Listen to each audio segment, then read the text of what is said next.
Okay, so this is the final kidney lecture. This should be a familiar image to you by now. Hopefully this arrangement will work for you. This laptop isn't too much in the way. Our normal lab where I shot the other video isn't available, so we're going with this one.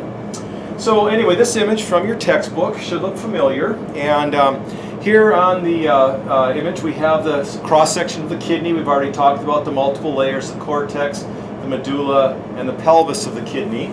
And inside mostly the cortex, right here we have the cortex and medulla. We find the nephron, again about 1 million nephron per kidney.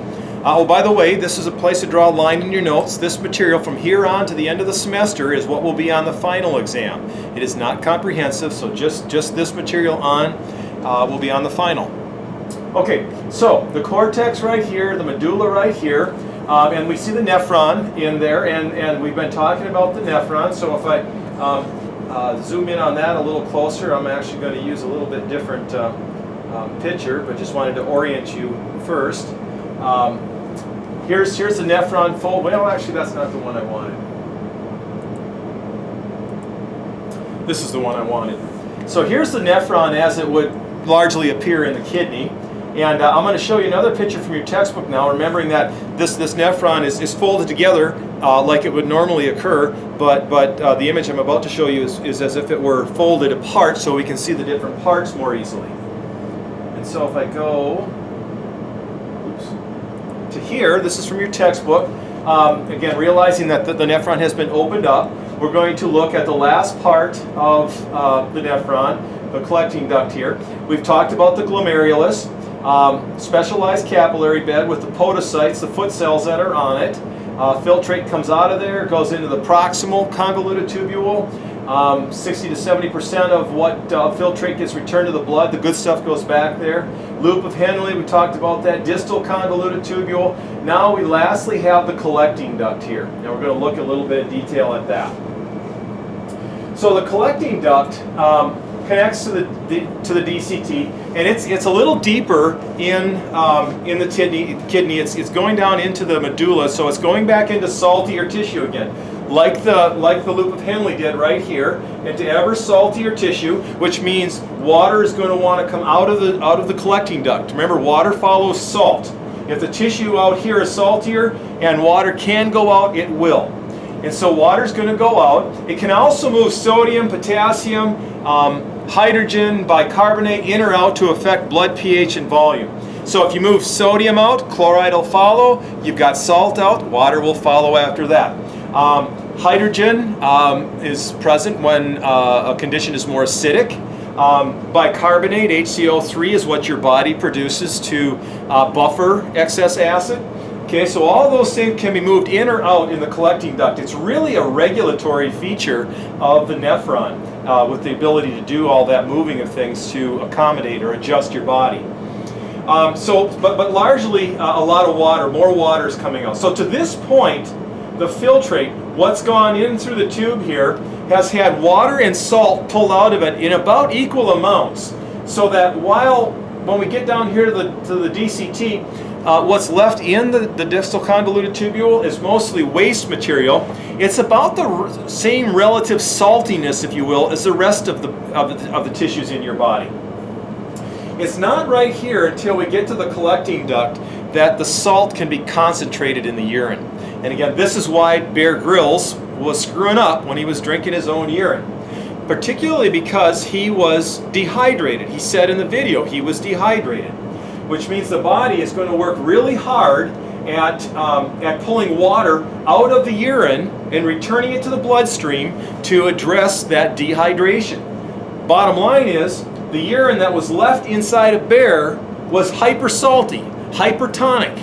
And so he's drinking that, bad deal. Salt water is going to go into his system, it's going to draw water out of his tissues and dehydrate him worse, plus give him bad breath, I'm sure. Okay, so if I go back then to this image of the urinary system, I want you to realize what's going on. So we've talked in some detail about the nephron here, and we've gone through the PCT, the loop of Henle, the DCT. Here's the collecting duct. Notice all these collecting ducts from all the million nephron per kidney will merge. They'll all come together into the renal pelvis right here. And so the renal pelvis is where all the urine from all the nephron here in the cortex is collected, and it will connect to the ureter, which of course carries urine to the bladder. Well, I'm sure everybody knows what it feels like to have an overfull bladder. Well, what's an overfull bladder?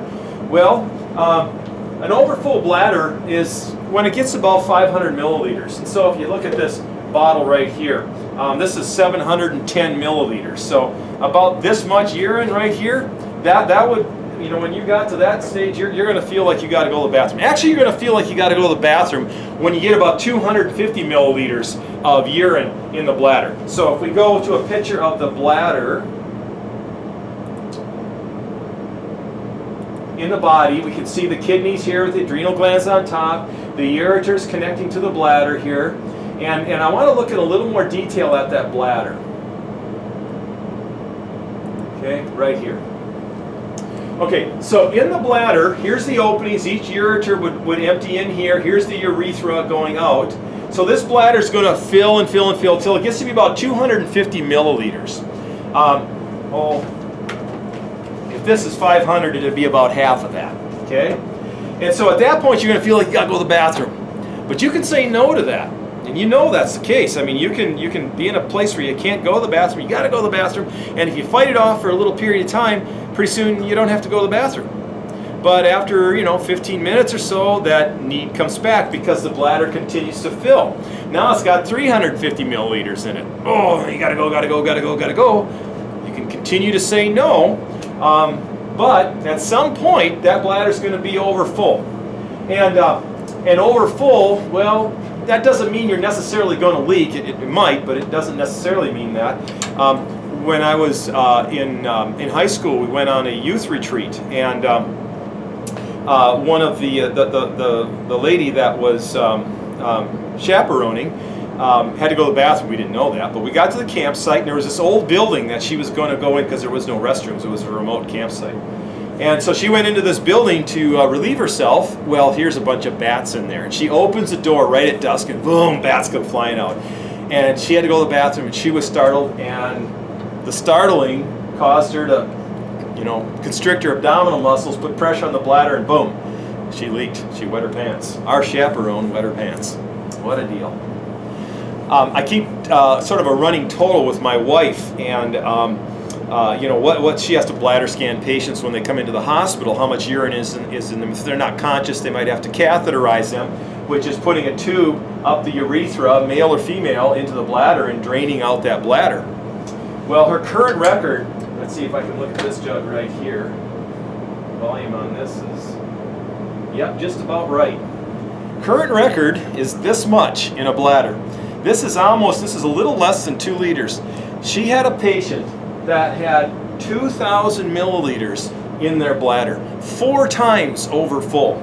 You might say, well, how did they not blow up the bladder? Well, I suppose conceivably you could, but what happens when that bladder gets over full, these muscles along here, there are sphincters along here that actually control the flow out of the bladder. And they're working so hard to keep all that urine in the bladder, they actually start to spasm. So that person that came into the hospital was actually a doctor. And he had to go so bad that he had overfilled his bladder for whatever reason. He couldn't go to the bathroom. He was unconscious. I don't know what, but he no longer could. Those sphincters that control the flow out of there were so tightly holding that shut that he couldn't relax them and urinate. He had to be catheterized, which was a trip. So you can overfill that bladder, certainly. I've not heard of one rupturing, but certainly you could. You probably have heard of people, even at Bethel here, that have suffered with bladder cancer, and that's a difficult issue. They may have had to get their bladder removed, but interestingly enough, there's been a lot of research with what to do in that case, and one of the treatments is actually to grow an artificial bladder. And if we look here from your textbook, here's an example of one of those. And what they'll do is they'll take tissue from the intestine and culture it and actually get it to grow a new bladder that will actually function like the old bladder. Pretty incredible what can be done in this day and age. So that's one of the treatments. That's not the only treatment that's done. That's one of them. Some people have to have a sac to collect urine on the outside of their body that they can empty if that's their lot in life, if you will. But this is one possibility for people with bladder cancer. So anyway, your bladder will hold about 500 milliliters, and you're going to produce about 1,200 milliliters per day, and so you're going to have to go to the bathroom multiple times. Okay.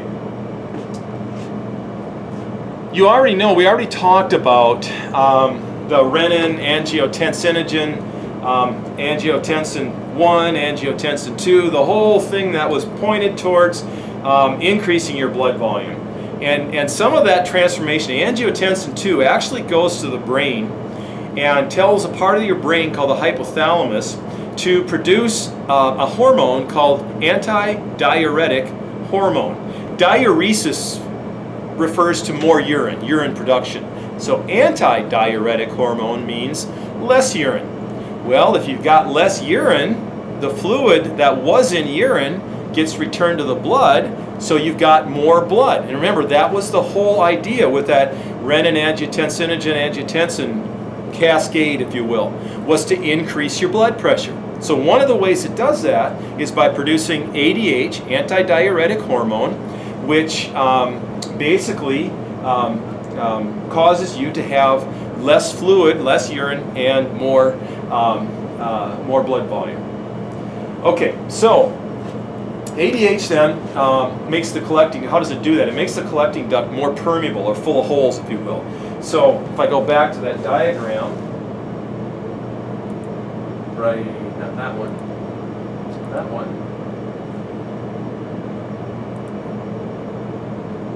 That one.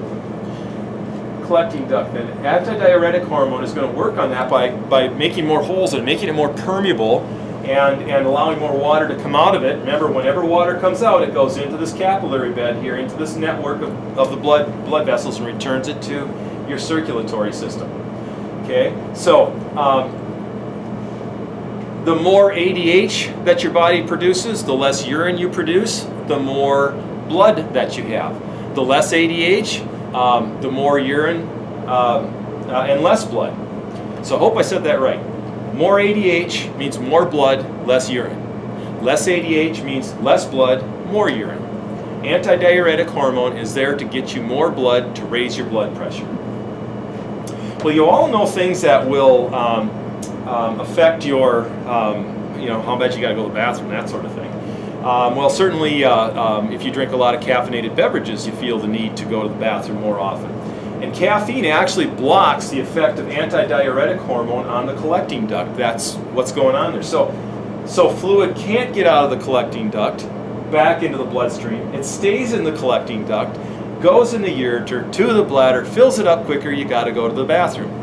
So drinking caffeinated beverages is going to make you have to go to the bathroom more often. It's going to produce more urine. My wife is fairly addicted to Diet Mountain Dew, and we talk about being dehydrated and drinking Mountain Dew.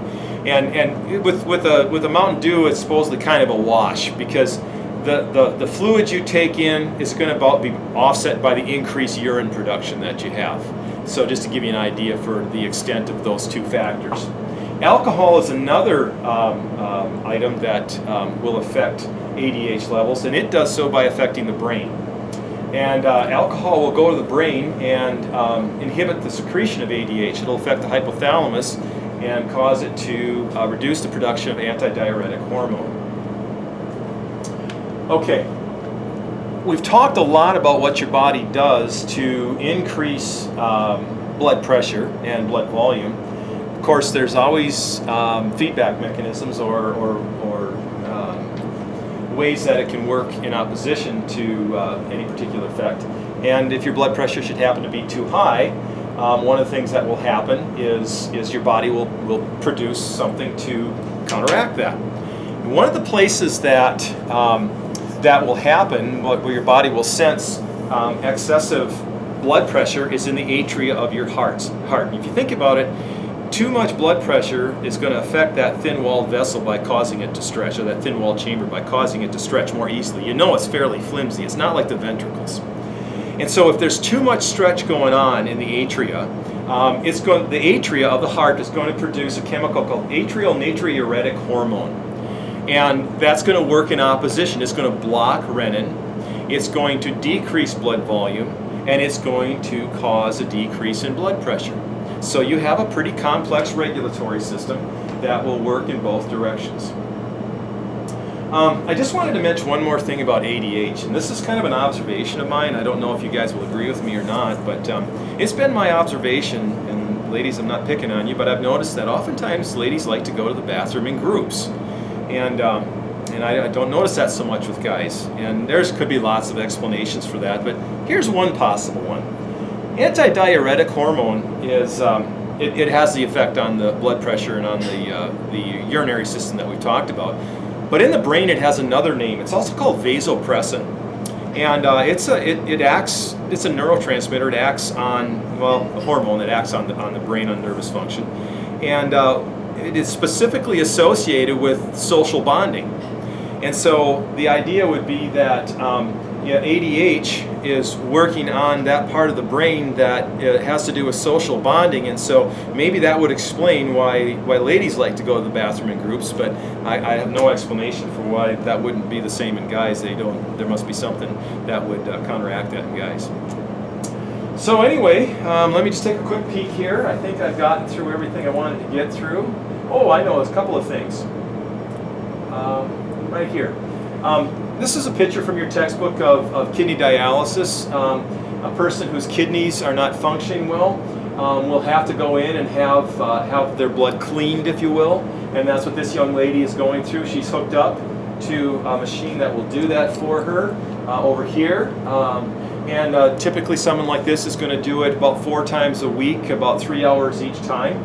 American Kidney Society, Kidney Association, something like that, says that that's a Medicare rule. But if you were to be healthier, the person would go in 6 to 7 times a week for 7 or 8 hours at a time. Basically, if they could be hooked up to this machine while they were sleeping, it would be way better. But rules are rules, and expenses are expenses. So they're only given or allowed the 4 times a week for 3 hours a day. Last thing I wanted to show you a picture of, again from your textbook, is this is a disease kidney on the right here. This is a normal one on the left. I think this is called polycystic kidney disease, something of that sort. And each of these little bubbles on the kidney are cysts that are non-functional areas of the kidney. And this is one of the more common maladies that would befall a kidney, if you will, and cause it to need to be removed or replaced. So anyway, that is the urinary system. And I'll have a little video on, I believe, the muscular system next for you. But have a good day. Thank you.